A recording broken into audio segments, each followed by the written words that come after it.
자, 지난주에 우리 한 대가 여기부터 이제 들어갈 차례인데, 요 전에 이제 그 에녹이 그 하나님께로부터 계시를 보면서 앞으로 벌어질 일들에 대해서 이제 그 이상으로 하나님께서 에녹에게 보여주시죠. 그래서 이제 그 이상 가운데서 에녹이 이제 장차 앞으로 어떻게 그 예수님께서 나타나시고 세상 형편이 어떻게 될 건지를 깨닫고, 여기 보면 두 번째 나타나실 때 이 세상의 부패한 상태를 보았다. 그래서 지금 현재 우리가 살고 있는 이 시대, 그 예수님의 재림이 가까운 이 시대, 우리가 사는 이 시대가 지금 딱 요 상태거든요. 그래서 그 상태를 미리 내다보고, 또 이제 그때 당시 이제 홍수라든지 이런 멸망이 이를 거라는 걸 다 하나님께서 에녹을 통해서 보여주셨어요. 근데 에녹 이후에 그 몇 대손이 거쳐서 나중에 이제 노아의 때에 이르렀을 때 비로소 이제 그 전 세계적인 대홍수가 일어나죠. 그렇기 때문에 에녹은 그 장면을 미리 내다봤고, 그렇기 때문에 이 내용을 세상 사람들에게 전하지 않을 수가 없게 된 거예요. 근데 전하는데 이제 어떻게 전하느냐가 이제 관건이란 말이에요. 그 오늘은 여기서부터 이제 이어지는데, 여기서 그는 이제 에녹이죠. 자, 두려움 없이 죄를 책망하였다라고 나오죠. 이 두려움 없이 죄를 책망한다는 거, 이거 보통 일이 아닌 거예요. 이거는 진짜 하나님에 대한 사랑과 하나님에 대한 신뢰가 없으면 이렇게 하기 쉽지 않아요. 뭐 예를 들면 지금도 뭐 제림마을이니 카스다니 이런 데 들어가면 서로 비방하고 욕하고 막 이러면서 막 그 드자비질하고 막 이런 경우도 진짜 많거든요. 근데 내가 올린 그 메시지 하나를 가지고 사람들이 막 엄청나게 반발하고 막 그 항의하고 욕을 하고 막 이런다고 쳐보세요. 그거 견디기 쉽겠냐는 거예요.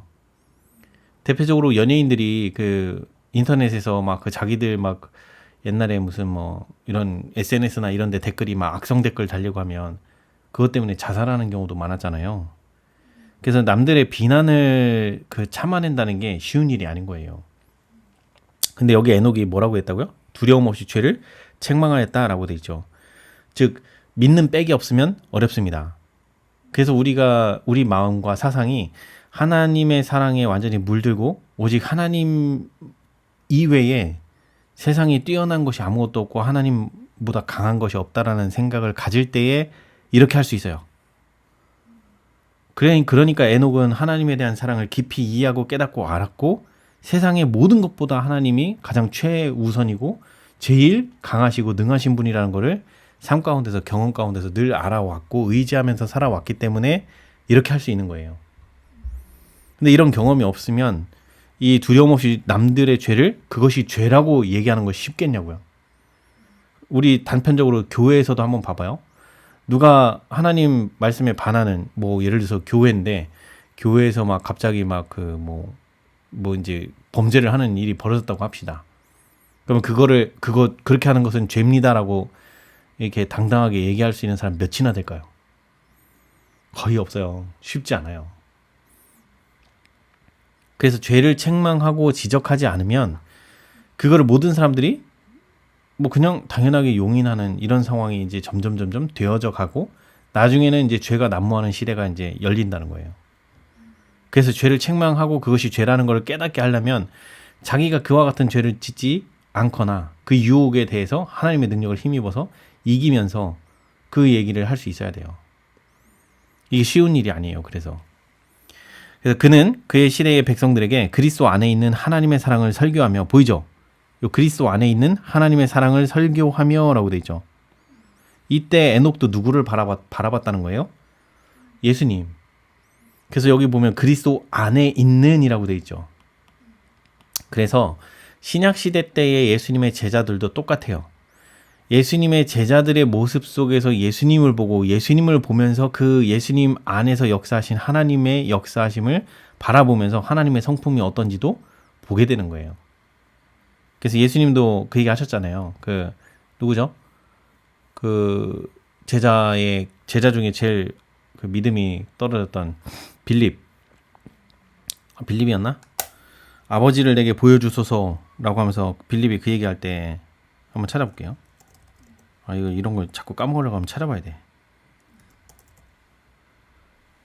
자, 여기 보면은 요한복음 14장 8절에 보면 빌립이 이르되 주여 아버지를 우리에게 보여주옵소서 그리하면 족하겠나이다. 이렇게 해갖고 빌립이 예수님한테 아버지를 보여달라고 했어요.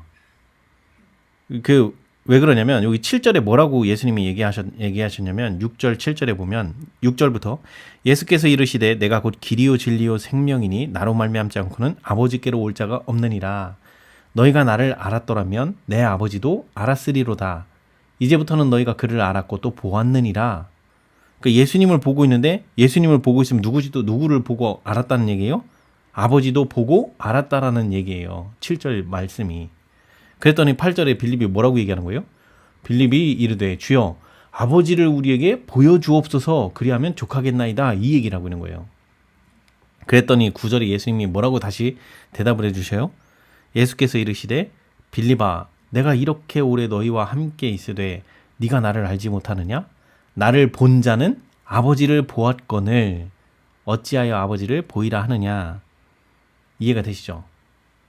그래서 신약시대 때 모든 사람들도 예수님을 통해서 하나님 아버지를 알았고 지금 예수님이 이제 하늘에 올라가시고 난 이후 세대 사람들은 누굴 통해서 예수님을 보냐면 예수님의 이 사상에 물든 자들, 그 하나님의 사상에 물들어서 하나님의 사랑이 그 마음에 담겨지고 삶 속에서 실천하고 있는 그 사람들의 모습을 통해서 예수님이 어떻게 사셨는지도 이해하고 볼 수 있고 이들의 삶 가운데 역사하시는 하나님을 볼 수 있다는 거예요. 그들의 말과 행동들을 통해서. 이해가 되시죠? 근데 에녹도 지금 똑같이 우리랑 같은 믿음이었다라는 얘기예요. 이 얘기가. 그리스도 안에 있는 하나님의 사랑을 설교하며 라고 얘기하는 이 이유가 바로 이거예요. 근데 에녹은 어떻게 그리스도 안에 있는 하나님의 사랑을 얘기할 수 있었을까요? 왜 그러냐면 에덴 동산에서 타락을 할 때 아담이 타락을 했지만 거기서 예수님께서 뭐를 보여주셔요? 양이 죽을 거를 보여주시면서 예수님이 자기가 십자가에 달려서 나중에 죽을 거를 아담에게 알려주신단 말이에요.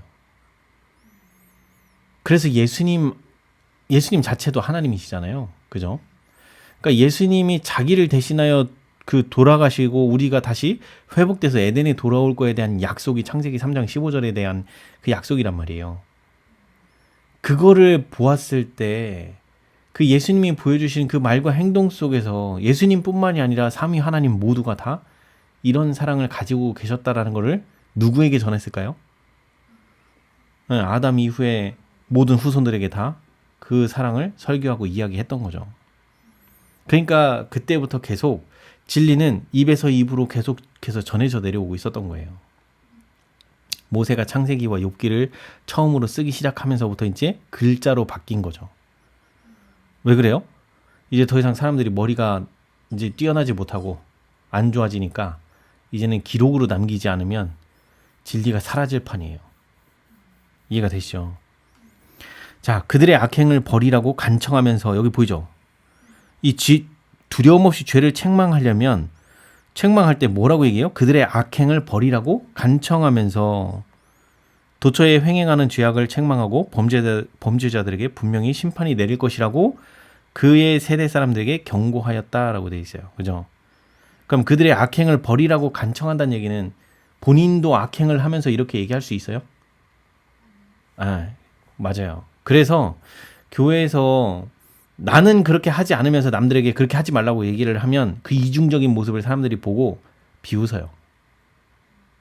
근데 그 사람은 말과 행동으로 그렇게 하지 않고 있으면서 그렇게 하는 것은 잘못됐다고 얘기를 할 때 이제 그 이야기를, 이 책망을 듣는 사람들 입장에서 볼 때는 딱 두 패로 나뉘어져요.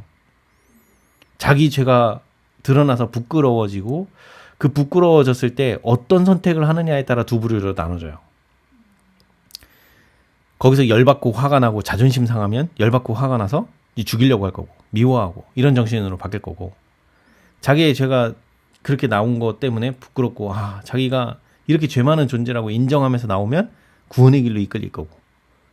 이게 신약시대 때 베드로가 이 군중들 앞에서 너희가 예수님을 잡아 죽였다라고 이렇게 선언을 했을 때 그들이 딱 얘기한 것 중에 뭐라고 얘기하냐면 우리가 어찌알고 라고 외치는 부류가 있었고, 한편으로는 분노에 떠는 사람들도 있었어요. 이게 누구 때도 그러냐면 그 예수님의 그 제자 중에 그 돌로 맞아 죽었던 스데반이 마지막으로 죽기 일보 직전에 외쳤던 그 기별을 듣고 마음에 찔림을 받았는데 그 찔림을 받고 사람들이 딱 두 패로 나눴어요. 열받아갖고 잡아 죽이려는 사람과 자기의 죄가 드러나서 부끄러워서 자기가 하나님 앞에 그 죄인이라는 사실을 깨닫는 사람과 두 패로 나뉜다고요.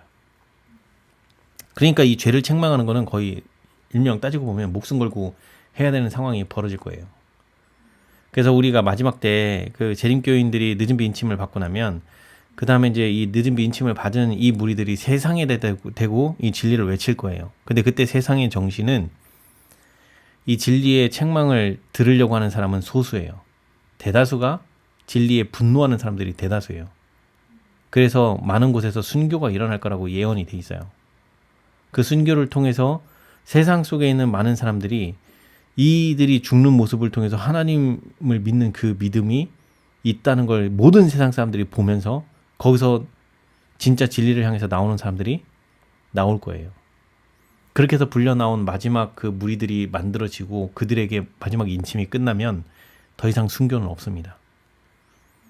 그때부터는 진짜 이제 그렇게 해서 마지막 세상 끝이 이르고 이제 종기 재앙이 시작이 되면서 종기가 일어나고 종기가 일어나지 않는 딱 두 부류로 나뉠 거예요. 그게 첫 번째 그 7재앙의 첫 번째 시험이 그걸 텐데, 그러고 나면 그 다음부터는 어떻게 돼요? 죽을 때까지, 그러니까 예수님 재림하실 때까지 절대 안 죽어요. 근데 죽을 수밖에 없는 상황인 것처럼 보이는 그 상황 속에 우리가 놓일 거예요. 근데 거기서도 믿음을 잃지 않고 끝까지 하나님을 바라보고 계속 나갈 수 있도록 누가 붙잡아 주시냐면 하나님께서 붙잡아 주실 거예요. 그래서 그런 부분들은 우리가 하나님께 의지하고 이렇게 그 하나님과 함께 동행했던 경험들 가운데 있었다라고 하면 두려워할 일이 아니다. 자, 아무튼 이렇게 그 죄를 책망하고 경고하는 것이 쉬운 일은 아니다. 자, 에녹을 통하여 말씀하신 분은 그리스도의 영이셨다. 보이죠? 진리를 선포하는 그 자리에 그냥 단순히 사람에게만 시키고 그 하나님께서 아무것도 안 하시는 게 아니에요. 뒷짐지고 가만히 계시는 게 아니에요. 진리를 선포하는 그 사람에게 여기 보면 그리스도의 영이라고 돼 있죠. 그래서 성령께서 함께 하셔요. 그래서 그 진리가 가마력 있게 뻗쳐나가고 사람들의 양심을 찌르고 그 양심이 찔린 사람들이 진리의 길로 이끌려 나올 수 있도록 역사하시려면 반드시 성령께서 함께 하시게 돼 있어요. 그래야 그 가마력이 끼쳐지니까.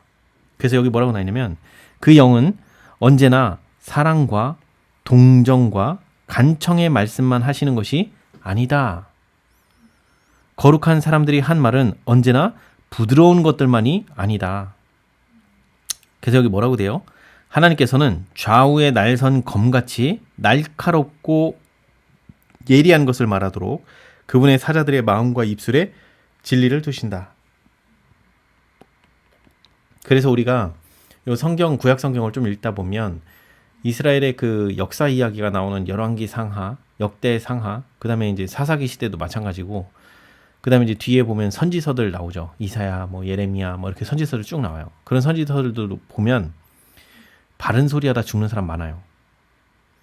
하나님의 진리를 바르게 전하다가 그 진짜 목 잘려 죽고 뭐 붙잡혀 죽고 이런 사람들 많아요.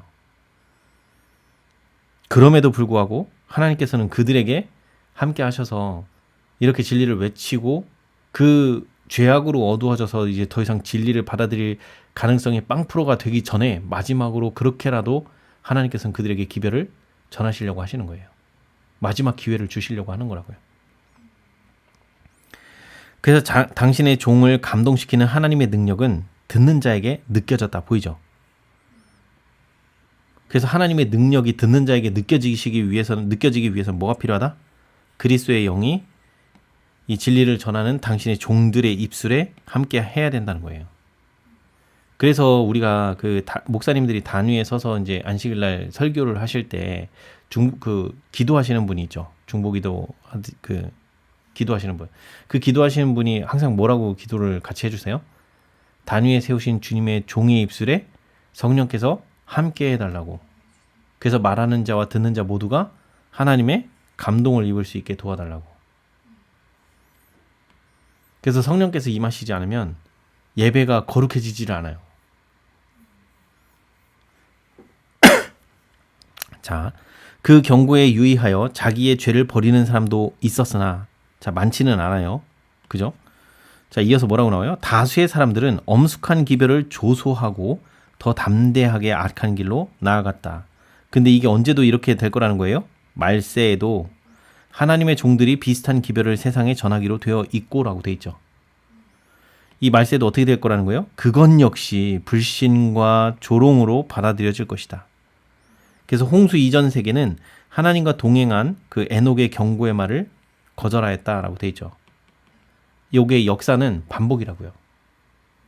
대홍수가 일어났던 이 사건은 마지막 때 개국 이래로 없는 환란을 맞이할 우리가 맞이할 마지막 세상의 종말의 시대 때도 똑같이 이 그 대홍수 직전에 일어났었던 사람들의 이 상태와 똑같은 상태가 다시 반복이 될 거라는 거예요.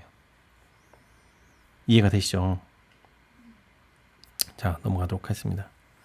자, 이 마지막 세대의 사람들도 주의 사자들의 경고를 경시할 것이다. 여기 아예 써 있죠. 그래서 예언의 신이 참 위대한 책인 거예요. 앞으로 벌어질 일들을 명확하게 기록을 다 해놨어요. 그리고 세상 형편 돌아가는 거 보면 딱 여기 적혀 있는 그대로 돌아가고 있어요. 이제 더 읽어보면 진짜 더 적나라하게 나와요. 자, 활동적인 생활 가운데서도 에녹은, 자, 여기 중요한 말이 나오는데, 여기 활동적인 생활 가운데서라고 하는 말이 나오죠. 이 활동적인 생활 가운데서 누구와 교통한다는 거예요? 하나님과의 교통을 꿋꿋이 유지하였다. 이 부분을 사람들은 대부분 그냥 간과하고 넘어가요. 그럼 일상 활동적인 생활 가운데서 하나님과 교통하는 게 뭔지를 알아야 될 거 아니에요. 에녹은 저렇게 했다는데 우리는 그걸 몰라? 그러면 힘든 거예요.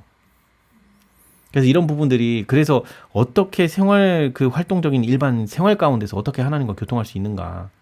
그건 결국에는 내 생각이 잘못됐다라는 걸 깨닫기 전에는 이렇게 하기가 쉽지 않아요. 내가 생각 속으로 얼마나 수많은 죄를 범하고 이런 악한 생각들이 끊임없이 내 머릿속에서 이렇게 막 나를 그 죄를 짓게 만드는 유혹으로 막 나에게 다가오기도 하고, 막 이런 일들이 얼마나 많이 벌어진다는 사실을 빨리 깨달아야 그거에 저항을 시작한단 말이에요.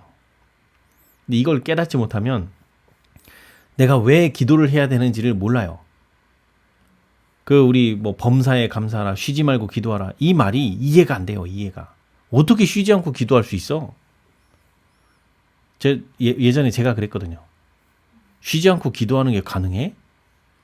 근데 이것이 우리 마음속에서 투쟁, 즉 내 생각이 하나님의 영에 의해 다스려지지 않으면 내 생각은 늘 악한 생각으로 가득 차 있다는 것을 드디어 깨닫고 봤을 때, 매 순간 기도하지 않으면 안 되는 상황이 매 내 삶 가운데 벌어지고 있다는 걸 보게 된 거예요.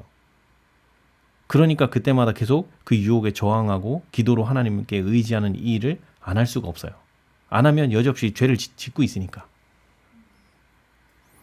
그래서 우리가 그걸 발견했을 때 하게 되는 거예요.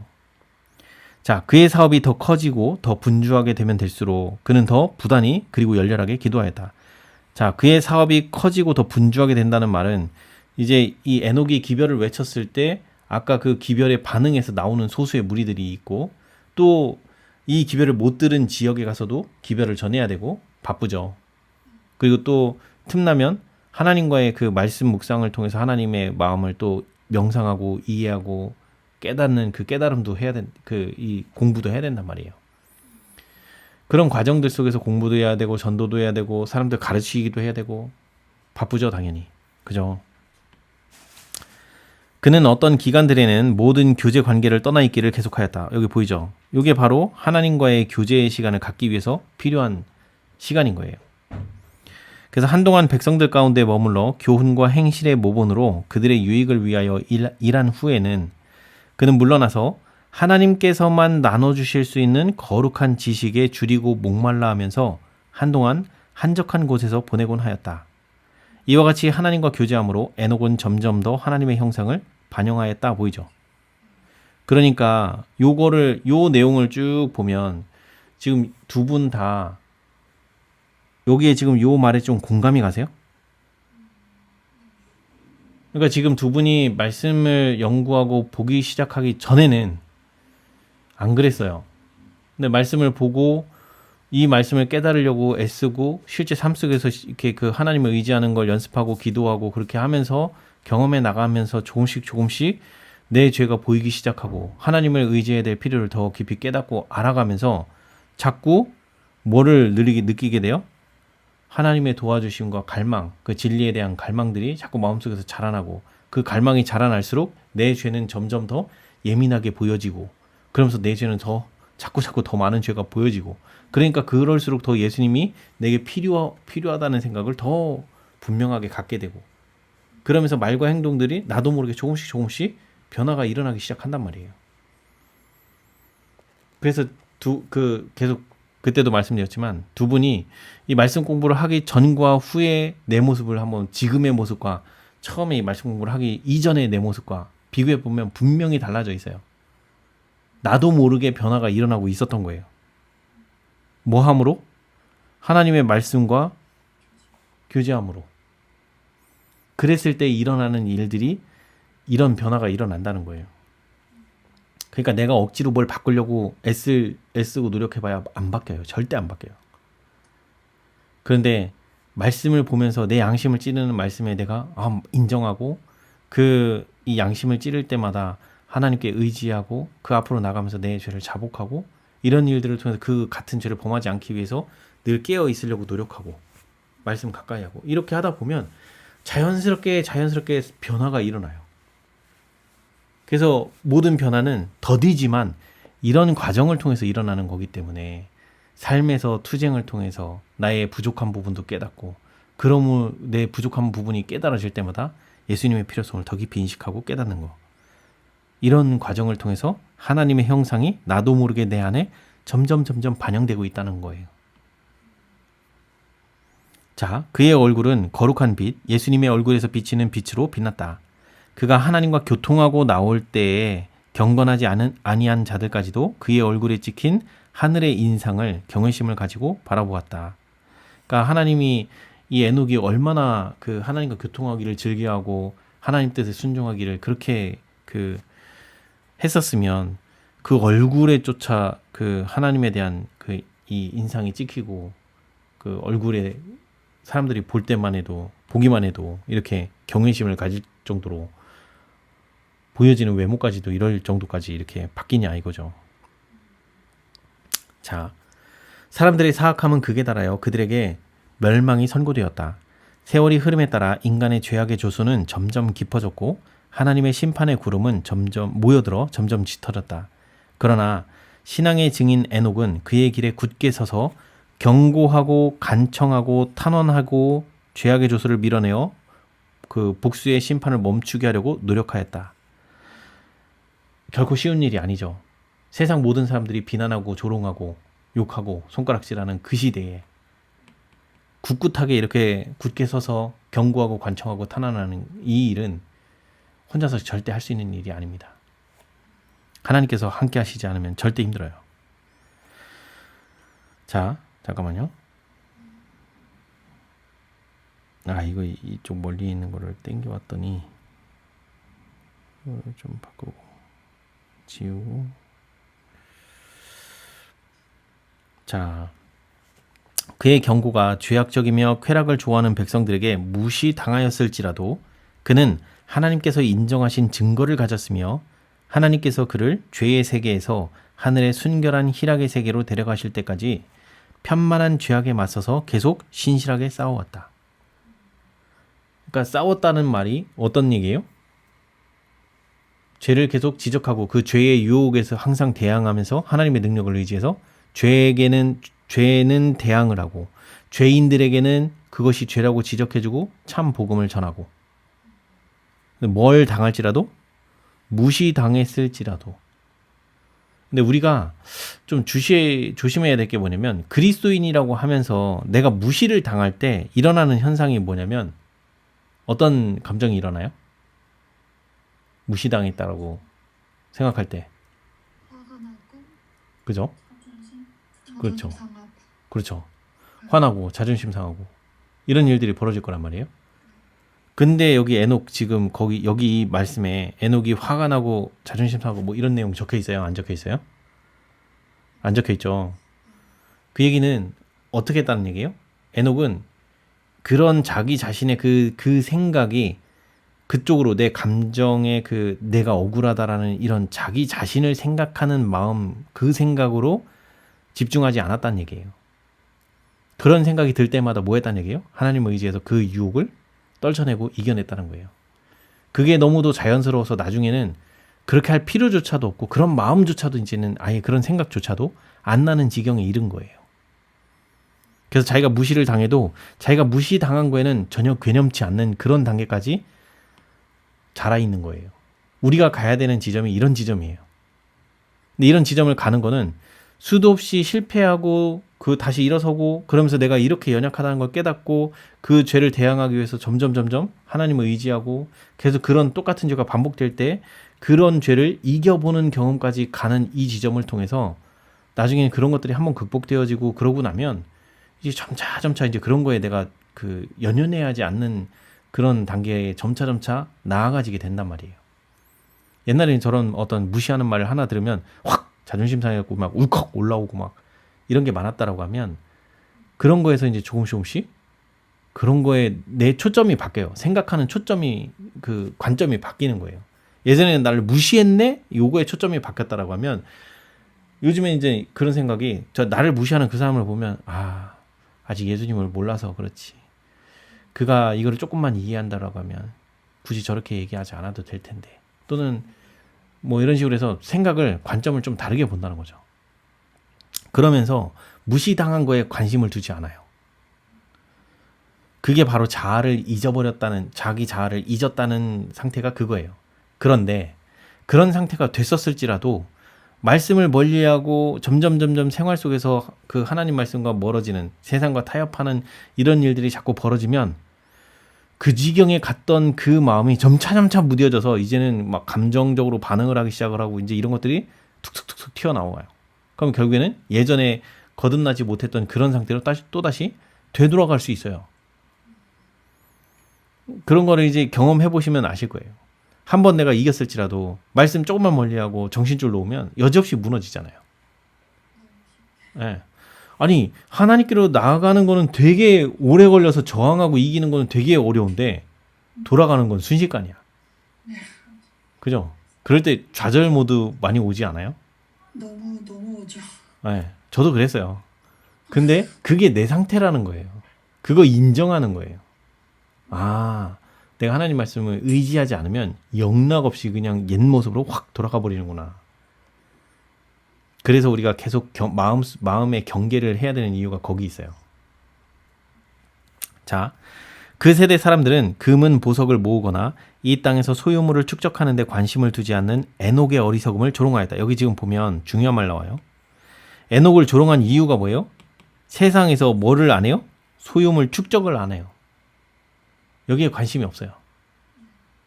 정말 이러고 살 수 있어요? 지금 에녹의 360 몇 년을 살아요.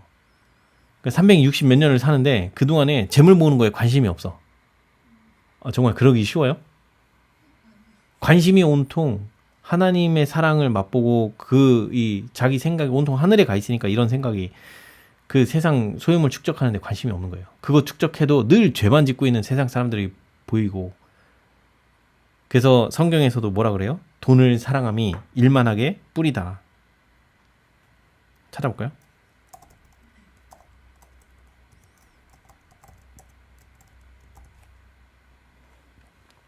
디모데전서 6장 10절에 있네요. 돈을 사랑함이 일만하게 뿌리가 되나니 이것을 탐내는 자들은 미혹을 받아 믿음에서 떠나 많은 근심으로써 자기를 찔렀도다. 그래서 예수님의 제자 중에 돈 사랑하는 자가 있었죠. 유다, 그죠? 유다가 두 마음을 품었던 사람이에요. 그러니까 유다가 머리가 되게 똘똘하고 비상해서 제자들이 다 유다가 수석 제자로 되었으면 좋겠다라고 해서 추대할 정도였어요. 근데 문제는 뭐였냐면 이 유다는 두 마음을 품었어요. 예수님을 보면 자기도 예수님을 닮고 싶다는 생각이 한편에 있었고 또 돈을 보면 돈이 예를 들어서 10만 원이 그 헌금이 들어왔다? 그럼 9만 원은 자기 돈, 자기 주머니에 나머지 만 원은 우리 공동으로 쓸 주머니에. 이렇게 두 주머니를 찾던 사람이에요. 마음속에는 늘 예수님을 닮고 싶은 갈망도 있었으면서 돈을 사랑하는 정신이 같이 있었어요. 그래서 그렇게 되다가 결국에는 그 돈을 사랑하는 정신을 끝끝내 포기하지 않다 보니 나중에는 예수님을 닮고 싶다는 생각은 어느 순간 예수님에 대한 반감이 생기면서 그거는 사글이 사라져버리고 예수님을 그저 팔고 돈을 받는 그 목적으로만 보게 된 거예요. 그래서 그 보물이 있는 곳에 내 마음도 있다라고 성경도 이야기하고 있거든요. 자, 여기 마태복음 6장 21절에도 보면 내 보물이 있는 그곳에는 뭐도 있다? 네 마음도 있느니라. 그러니까 유다가 결국에 끝까지 붙잡고 잡았던 보물은 결국엔 뭐였어요? 예수님이 아니라 돈이었던 거죠. 그래서 멸망을 당한 거예요. 자, 그러나 여기 보면 에녹은 어떻게 했다? 이 세상에서 소유물을 축적하는 데는 관심이 없었다. 에녹의 마음은 영원한 보화에 있었다. 그는 하늘 도성을 바라보았다. 그는 시온 가운데서 영광 중에 계신 왕을 바라보았다. 여기 보면 중요한 말 나오죠. 그의 생각과 마음은 어디에 있었다? 하늘에 있었으며 그의 대화는 하늘에 관한 것이었다. 그래서 돈을 사랑하는 마음이 일만하게 뿌리라고 얘기한 그 말이 정확하게 진리가 맞아요. 그 마음이 어디를 바라보고 있느냐가 거기가 내가 생각하는 보물이라는 거예요. 그러면 내 생각이 어디에 초점이 맞춰져 있어야지 하늘이 보화가 되는 거예요? 하나님 말씀, 이 하늘에 대한 우리가 구원받아서 올라갈 그 하늘에 대한 생각이 내 마음에 꽉 차면 꽉 찰수록 그것이 나에게 있어서는 가장 큰 보화인 거예요. 그래서 그런 보화를 돈을 사랑하거나 세상을 사랑하는 그 정신에 꽉 차 있으면 하나님께서 그런 사람은 데려가시겠다는 거예요? 안 데려가시겠다는 거예요? 그죠? 그래서 생각과 마음이 온통 하늘에 있는 사람들을 데리러 오시는 거예요. 그래서 우리의 생각과 마음이 사상의 변화가 일어나지 않은 사람은 하늘에 갈 수가 없어요. 그래서 왜요? 우리 태어나면서 기본적으로 세상에 대한 사랑과 돈에 대한 욕심을 다 가지고 태어난 사람들이거든요. 자기를 사랑하거든요. 이기적이거든요. 근데 그런 생각들에서 저 이타적인 하나님의 사랑을 보고 거기에 감동받고 내가 이렇게 사는 것이 죄 짓는 생활이고 여기서 떠나서 나는 저 하나님께서 우리를 구원해서 데리고 가시고자 하는 그 세상에 살아야 되겠구나 라고 하면서 그렇게 결정하고 그렇게 사상에 물든 사람이 결국엔 구원받으러 이제 불려 올라가는 거거든요. 자, 이어서 가볼게요. 이 세상에 사악함이 많으면 많을수록 하나님의 집을 사모하는 그의 마음은 더욱 열렬하였다. 자, 왜 이런 생각이 더 들어요? 이 세상이 너무도 비참하고 이 세상에 사는 것이 괴롭고 힘들고 슬프고 악한 것밖에 없으니까 즐거움이 없는 거예요. 즐거움은 이런 거 안 보고 오직 하나님의 그 사랑 안에 물들고 그 사랑을 나누는 그곳에서 그 참 즐거움이 발견되는데 그런 모습이 거의 없는 거예요, 세상에. 그래서 지상에 살면서도 에녹은 믿음으로 빛의 영역에서 살았다 보이죠. 보이지 않는 하나님이 내 마음 가운데 임재하셔서 그 악에 물들지 않게 나를 도와주시고 나의 생각을 지켜주시고 이거를 늘 매 순간마다 경험하면서 살고 있으니 남들은 모르는 그 마음속에서 벌어지는 그 하나님의 빛의 영역에 밝게 거기서 슬프거나 이런 세상의 그 슬픔이나 뭐 이런 그 악에 짓눌려 사는 게 아니라는 거죠. 그래서 그리스도인은 어디에 놓여 있을지라도 마음에 두려움이나 걱정, 근심, 염려가 없는 이유가 바로 이런 거예요. 내 마음 가운데 그 하나님에 대한 사랑과 확신이 가득 차고 하나님에 대한 신뢰가 가득 차 있기 때문에. 자, 마음이 청결한 자는 복이 있나니 저희가 하나님을 볼 것이미요. 보이죠? 보이지 않는 하나님을 어떻게 봐요? 마음이 청결하면 볼 수 있대. 어떻게 해요? 마음이 청결해지기 위해서는 내 죄를 드리고 예수님이 내 죄를 가져가심으로 인해서 내가 깨끗해진단 말이에요. 그러니까 그걸 경험해보고 나면 이것이 내가 안 되고 내가 참을 수 있는 분노의 한계나 짜증의 한계, 그 인내의 한계는 분명히 정해져 있어요. 그 한계를 내 스스로 한 번도 넘어본 적이 없어. 그런데 어느 순간 하나님을 의지하면서 그 내가 돌파하지 못했던 그 돌파 지점을 넘어서서 참아지고 인내가 되어지고 이런 경험을 하게 될 때, 그 경험을 한 사람들은 모두 다 똑같이 고백을 하게 돼 있어요. 하나님이 하신 일이라고. 내가 할 수 있는 그 경계의 선을 넘어서까지 이렇게 되는 거는 내가 할 수 없는 영역의 일을 하는 것이기 때문에 이걸 경험한 사람들은 모두 다 알아요. 아, 하나님께서 하신 거구나 라는 사실을. 그러니까 눈에 보이지 않는 하나님을 보고 경험했다는 얘기가 바로 그 얘기예요. 내 마음속에서 어떻게 역사하셨는지를 내가 경험으로 알기 때문에. 아시겠죠? 자, 300년 동안 에녹은 하늘과 조화되기 위하여 영혼의 순교를 추구해왔다. 자, 영혼의 순교를 추구해왔다. 어떤 죄에도 물들지 않으려고 늘 노력했고 하나님과 늘 가까이 하기 위해서 때로는 세상을 등지고 그 조용한 곳에서, 한적한 곳에서 하나님의 말씀을 묵상하고 하나님의 뜻이 무엇인지 연구하고 그런 삶들을 살다가 또다시 전도하러 나가기도 하고 이러면서 그 자기의 영혼이 죄악에 물들지 않도록 늘 경계하고 살았다는 얘기인 거죠. 자, 그는 3세기 동안 하나님과 동행하였었다.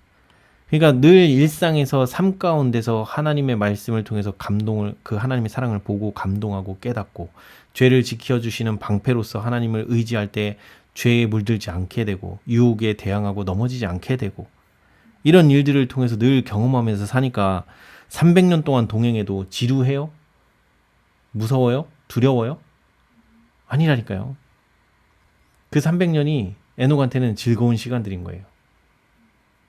때로는 곤란하고 어려운 지경에 처했을 수도 있어요.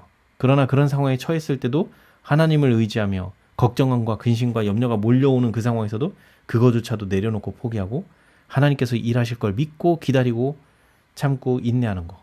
이런 과정들을 통해서 하나님을 알아가고 배우면서 하나님이 얼마나 나를 위하여 애쓰고 눈동자같이 지켜주시는지를 경험으로 알았기 때문에 그런 과정들을 통해서 자꾸 그런 하나님을 경험 속에서 자꾸 만날 때마다 어때요? 즐겁겠죠. 그래요. 그래서 여기 뭐라고 돼 있어요? 날마다 그는 더 밀접한 연합을 바랐었다. 왜요? 즐거우니까. 기쁘니까. 찬양이 절로 나오니까. 그러니까 자꾸 더 하나님과 그 관계를 맺어가고 싶은 거예요. 이런 긍정의 이런 순환이 계속 일어난다고요. 자꾸 말씀을 가까이 하고 그러면서 내가 좀 더 변화되고 의지되고 하나님을 또 의지하고 넘어졌을지라도 하나님을 의지하고 마음의 쉼과 평안이 있고 이 과정 또 말씀을 가까이 하고 이런 과정들이 이 선순환 사이클로 계속 이렇게 돌아가면 일상에서 슬픔과 걱정과 근심과 두려움 이런 거에 짓눌리지 않을 수 있어요. 그랬을 때 오는 마음의 평안과 쉼이라는 게 이거는 맛보고 경험해봐야만 알아요. 자, 그 교통은 점점 가까워졌으며 마침내 하나님께서 그를 당신 곁으로 데리고 가셨다. 즉 에녹의 이렇게 밀접한 연합을 바라고 이렇게 하늘을 사모하는 사람이다 보니 하나님께서 그대로 두실 수가 없는 거예요. 너무 예쁜 거예요. 너무. 그래서 누가 데려가셨다고요? 하나님께서 데리고 가셨다고요. 그래서 그는 영원한 세계의 문 어귀에 섰었고 그와 축복의 나라는 한 걸음 사이였다 보이죠. 그러니까 그 에녹이 추구했던 이 하나님을 향한 그 사랑의 표준이 어느 정도 높이었는지 알겠죠. 하나님이 데려가지 않으면 안 될 정도로 하나님을 사랑하고 하나님과 늘 밀접한 교제를 하길 원했었던 그 마음이 에녹의 마음 가운데 있었다는 거예요. 우리가 인간으로서 추구해야 될 지점은 바로 이런 지점들이에요. 우리의 그 신앙의 표준은 결코 낮은 표준이 아니에요. 하나님께서 우리에게 바라시는 건 바로 이런 높은 표준이에요. 근데 우리가 거기에 이르는 게 쉬워요, 어려워요? 쉽지 않죠. 우리 스스로 하라고 하면은 절대 못해요. 그러니까 하나님께서 뭐 하라는 거예요? 너희 스스로 할 수 없으니 나를 의지하라.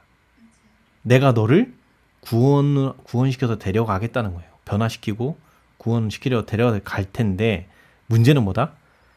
내가 자꾸 내 뜻대로 하려고 하는 그 정신 때문에 하나님께서 자꾸 개입을 하시려고 하셔도 방해를 받는다는 거예요. 근데 우리에게 있어서는 그거 내려놓는 게 그거 포기하기로 결심하고 하나님을 의지하러 기도만 하러 가면 우리 백전백승이에요. 근데 그 지점이 투쟁의 지점인 거죠. 그래서 우리가 이런 것들을 투쟁을 통해서 넘어지고 엎어지고 깨지고 일어서고 하는 이런 과정들을 통해서 배우고 알아가고 그렇게 하는 거죠. 자, 이제 그 문이 열리고 지상에서 그처럼 오랫동안 이루어졌던 하나님과의 동행은 계속되었다. 천국 문이 열렸다는 거죠. 그리고 이제 영원히 하나님과 동행하는 그 시간이 이제 에녹에게 주어졌다는 거죠. 자, 그는 거룩한 도성의 문을 통과하였다. 그는 인간으로서 하늘에 들어간 첫째 사람이 되었다. 그것도 어떻게 해요? 죽음을 맛보지 않고.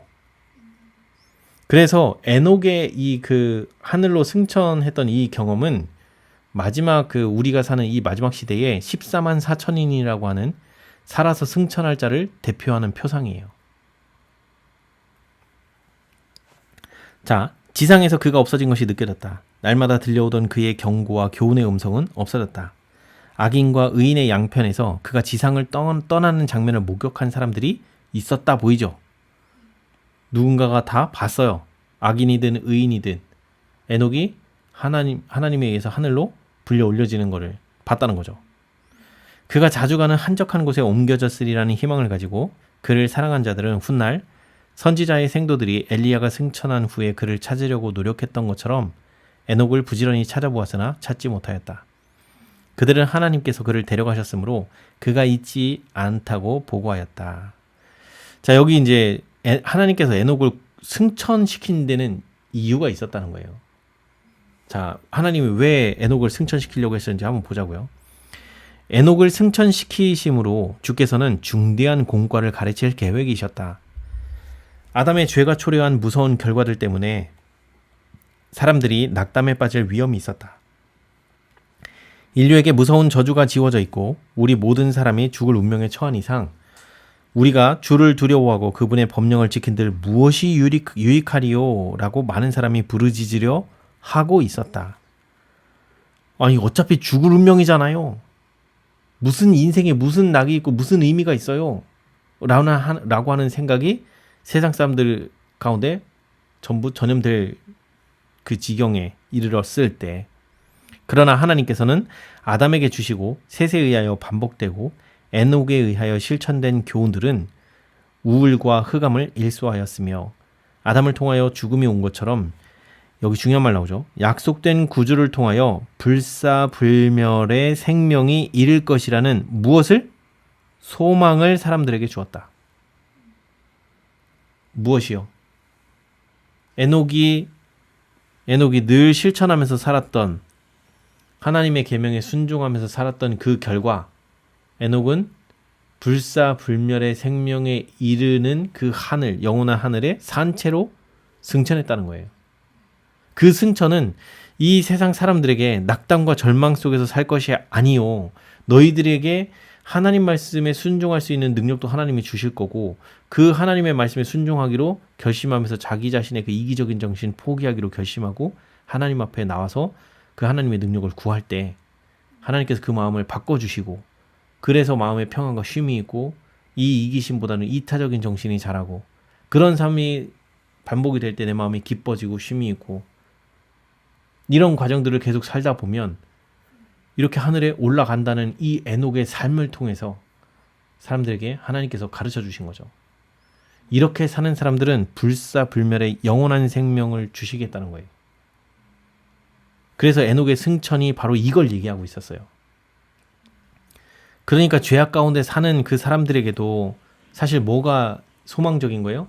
내가 죄악 중에 있지만 이 죄악에서 나를 건져주시는 그 메시아이신 예수님께서 우리의 죄짐을 대신 짊어지시고 우리에게 살 길을 열어주셨다는 이 복음을 받아들이고 날마다 그분의 말씀과 계명에 순종하면서 살기로 결심하는 삶.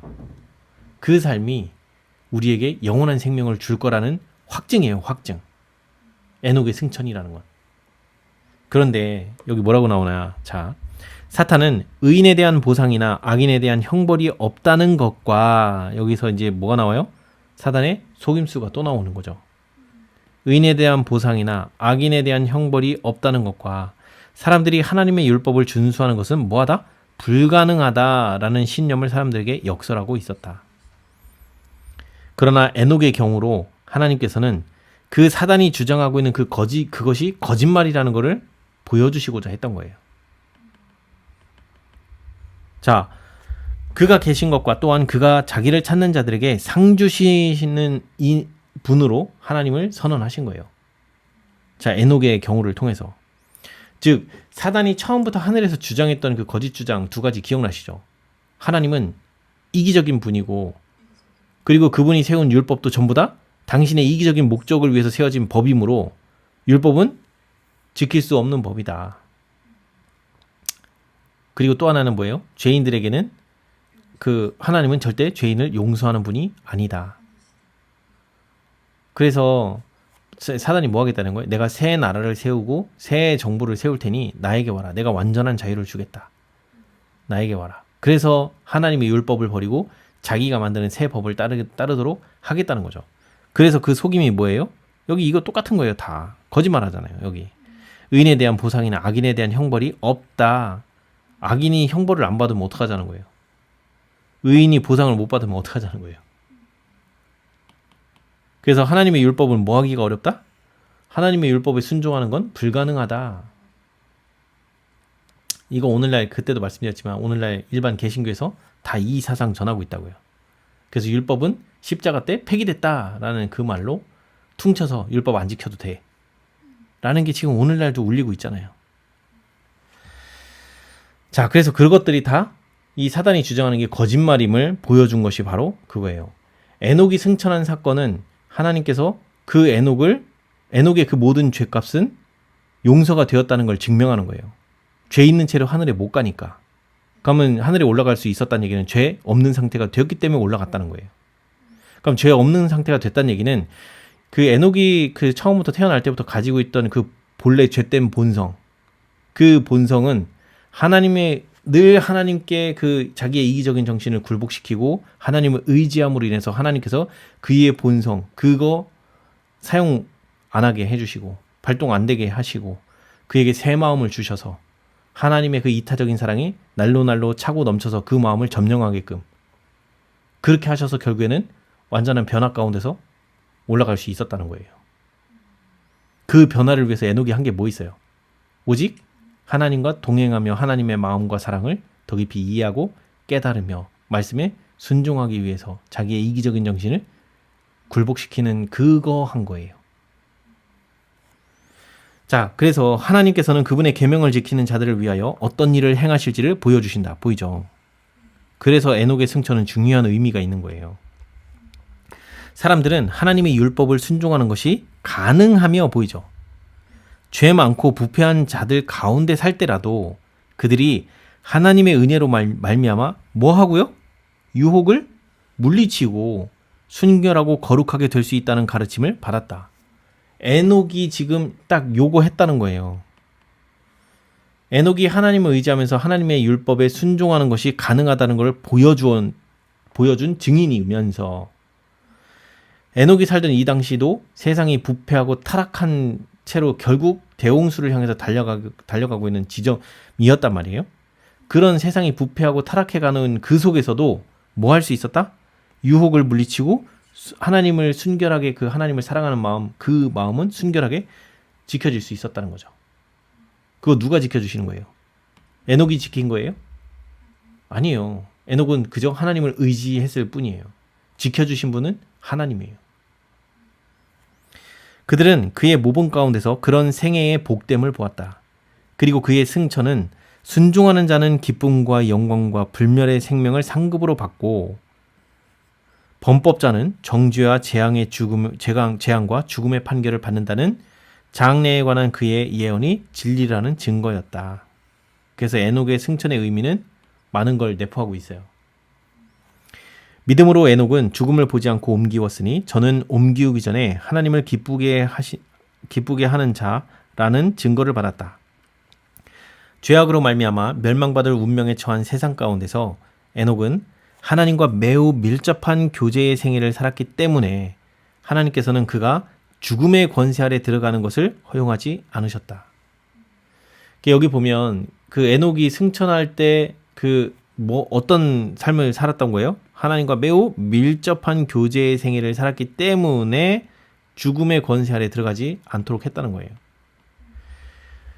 나중에 이제 그 출애굽기 쭉 읽다 보면 그 모세가 마지막에 그 요단강을 눈앞에 두고 가나안 땅을 건너갈 수 있는 그 요단강을 눈앞에 두고 건너가기 바로 일보 직전에 범죄를 해요. 근데 이제 그 예언의 쭉 보다 보면 뭐가 나오냐면 만약 그가 거기서 하나님을 끝까지 의지하고 범죄하지 않았더라면 모세도 죽음을 맛보지 않고 하늘로 산채로 승천할 수 있었다고 했어요. 가나안 땅 들어가고 그 가나안 땅에서 살아서 승천한다고 돼 있었어요. 그러니까 하나님께서는 그 하나님의 말씀에 순종하면서 하나님의 뜻대로 살려고 그렇게 하나님을 열심히 의지한 사람들에게는 그런 보상을 주시는 분이라는 거예요. 이 선지자의 경건한 품성은 그리스도께서 재강림하실 때에 땅에서 구속함을 얻을 자들이 달성해야 할 거룩한 상태를 대표한다. 이거 보이죠? 그래서 에녹이 우리가 이르러야 될 표준이라는 거예요. 신앙의 표준. 그거 근데 이 얘기를 들을 때 되게 부담스럽게 들으면 지금 잘못 생각하고 있는 거예요. 부담스럽게 듣는다는 얘기는 뭐예요? 자꾸 내가 하려는 정신이 내 안에 있는 거예요.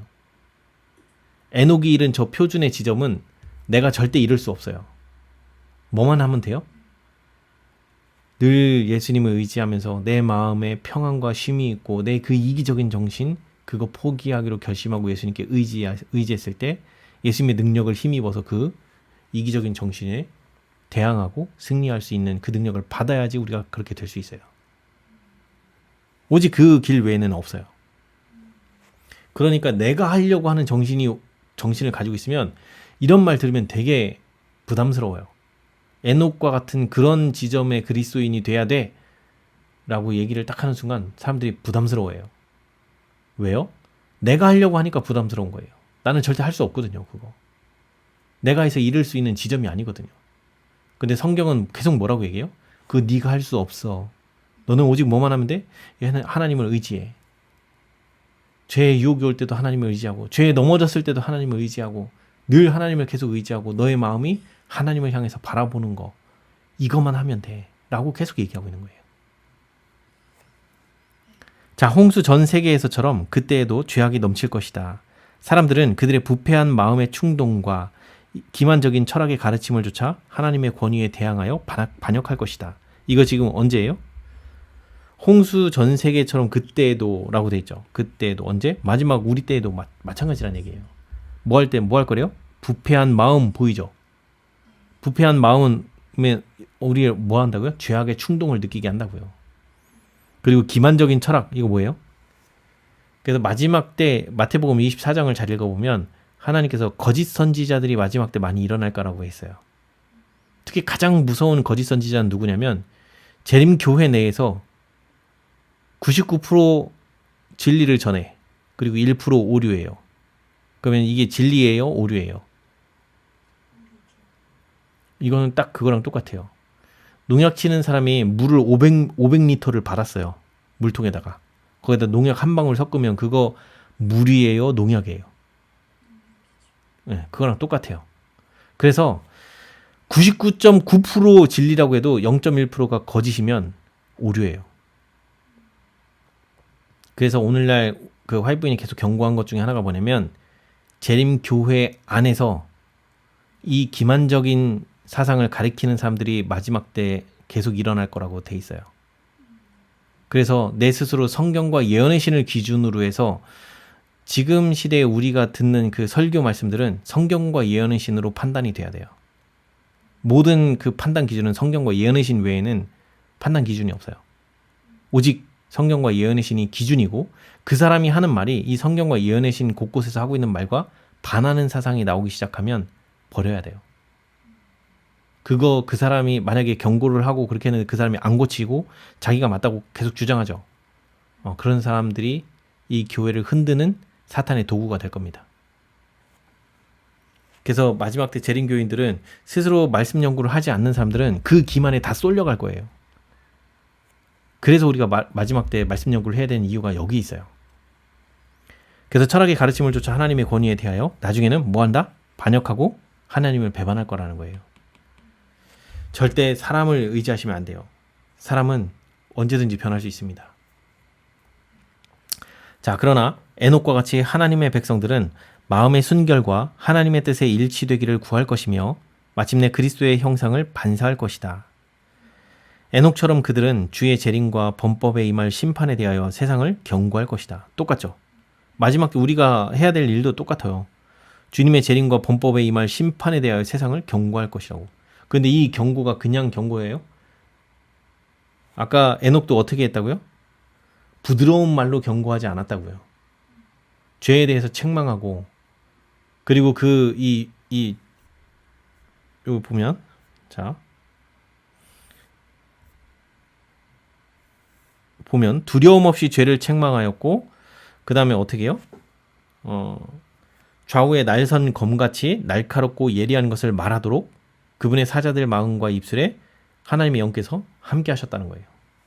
특히나 우리가 마지막에 경고할 메시지가 거의 이거와 같은 수준이에요. 그렇기 때문에 마지막 때 경고하는 것이 결코 쉬운 일이 아니에요.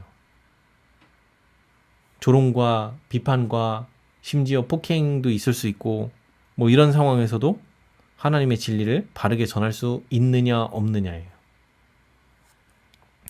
자, 그들은 거룩한 담화와 모범으로 경건치 않은 자들의 죄를 견책할 것이다. 자, 죄를 견책하는데 특징이 여기 뭐라고 돼 있어요? 그들의 담화, 즉 말하는 거, 그리고 그들의 말과 행동이 뭘로? 모범으로. 그래서 여기 지금 말씀으로 죄를 견책하고 막 이렇게 하라고 돼 있어요? 이미 말씀이 그들의 생활화 되어져 있어야 돼요. 그들이 바르게 행동하고 바르게 생각하고 바르게 말하는 그걸 통해서 그렇게 하지 못하는 자들이 자기가 정말 죄되다라는 걸 스스로 깨닫게 된다는 거예요. 아시겠죠? 그게 바로 죄를 견책하는 방법이에요. 이거 누가 하셨어요? 예수님도. 예수님의 그 바른 생활은 그 예수님의 그 시대의 소망 그 7장 또는 9장, 그 7장이 아마 예수님의 유년 시절, 9장이 투쟁의 시절 아마 그럴 거예요. 거기 쭉 읽어보면 예수님의 그 바른 생활, 남들에게 대한 이타적인 정신, 자기가 먹을 도시락도 그 배고픈 사람을 위해서 나눠주고 하는 그런 모습들을 예수님의 형제들이 보고 질투하고 분노하고 눈이 뒤집혀요. 거기 읽어보면 그런 식이에요. 왜요? 예수님이 보여주는 그 행동이 자기들의 죄를 보여주고 있었기 때문에 그게 싫은 거예요. 아시겠죠? 그래서 마지막 때 우리의 전도는 나의 말과 행동이 전도를 하는 역할이 될 거예요. 그래서 계속 그 화이트부인의 그 예언의 시 쭉 읽어보면 그래서 품성 변화만이 오직 그 전도에 있어서 가장 중요한 도구가 될 거라고 돼 있어요. 물로 세상이 멸망당하기 전에 에녹이 하늘로 승천한 것처럼 산 의인들도 불로 세상이 멸망당하기 전에 하늘로 승천할 것이다. 그때 여기 살아있는 산 의인들이 하늘로 승천한 사람들 누구예요? 14만 4천인들. 그래서 사도는 다음과 같이 말한다. 우리가 다 잠잘 것이 아니요 마지막 나팔의 순식간에 홀연히 다 변화하리니. 요때 일어나는 이 마지막 때 변화, 요때 언제 하는 거예요? 자, 주께서 호령과 천사장의 소리와 하나님의 나팔 소리로 친히 하늘로 쫓아 강림하시리니. 그래서 예수님이 재림하실 때에 이런 마지막 나팔의 순식간에 홀연히 변화를 입는데 요때 일어나는 변화 속에서 드디어 우리의 죄된 본성이 다 사라진 죄가 없는 새로운 육체를 받아요. 그러니까 새로운 몸을 받아요. 그때야 비로소 드디어 우리에게서 완전히 죄가 제거되는 때라고 보시면 돼요. 그 전까지는 우리의 죄된 본성은 내 안에 있어요.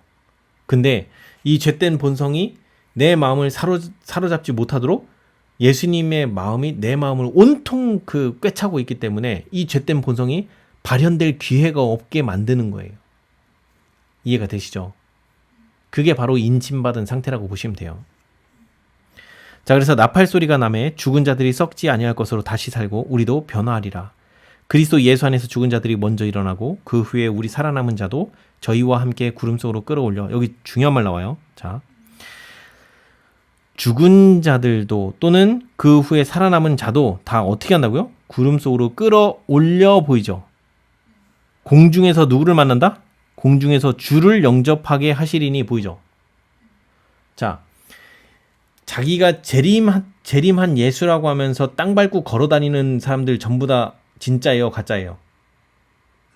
예, 땅 밟고 걸어 다닌다고 하는 재림 예수라고 부르짖는 모든 사람들은 전부 다 가짜예요. 그리고 마지막에 사단이 한 번 더 예수님의 모습으로 광명한 그 천사의 모습으로 한 번 더 이 땅을 밟으면서 자기가 재림 예수라고 할 거예요. 이적을 진짜 세상에 없던 이적을 그 보여주면서 막 환자들이 낫고 막 이런 거 보여주면서 절대 속지 마세요. 예수님 재림은 절대 땅 밟지 않으세요. 여기 뭐라고 돼 있어요? 죽은 자도 살아남은 자도 다 뭐 한다고요? 공중으로 끌어올려진다고 했어요. 공중에서 예수님 재림을 영접한다고 했어요. 예수님 땅 밟아요, 안 밟아요? 예수님 재림 때 절대 땅 밟지 않아요. 그러니까 절대 속으시면 안 돼. 이 땅에 걸어다니는 재림 예수라고 하는 인간들은 다 사탄의 도구들이에요. 아시겠죠? 네. 우리는 성경이 말하고 있기 때문에 성경대로 얘기하는 거예요. 자, 여기까지 해서 셀과 에녹 정말 길게 왔는데 여기까지 하고 마치도록 하겠습니다.